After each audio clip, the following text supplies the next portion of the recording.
Msichana alikuwa akimtembeza nge wake mtaani wakati wavulana kadhaa walipomzuia. Wavulana hao walimwona Annie kama kichaa kwa sababu hakuna mtu wa kawaida ambaye angefuga nge kama mnyama. Walimkandamiza Annie ukutani na kumua nge wake mbele yake kabisa. Tukio hili lilimsababishia Annie kiwewe kirefu cha kihisia. Alimzika nge huyo kwa machozi na kuapa kwa siri kwamba angekuwa na nguvu za kutosha kuturuhusu kamwe kubaguliwa tena. Kadri alivyokuwa, Annie aligeuka kwa mtu baridi na asiye na hisia, kila wakati amevaa nguo nyeusi na kueneza upepo wa barafu.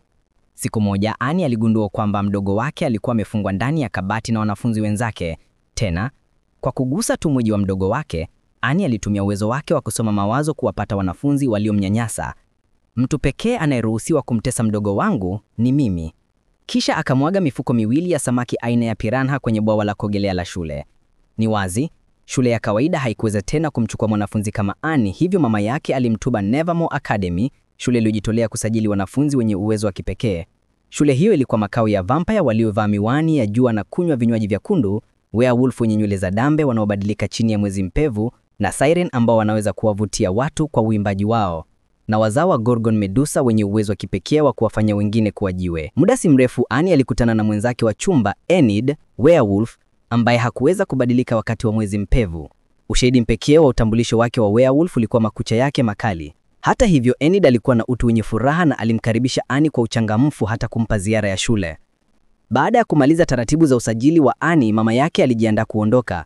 Kabla ya kuondoka, alimpa Annie vitu viwili: mkufu uliomruhusu kuona maono na kioo cha iko cha simu video. Usiku huo Annie agawanya chumba hicho katikati na kukwangua rangi yote upande wake. Kwa sababu alikuwa mzio wa rangi angavu, ulimwengu wake uliweza tu kuwa na rangi nyeusi na nyeupe. Msichana mdogo wa werewolf alifadhaishwa sana na tabia ya Annie.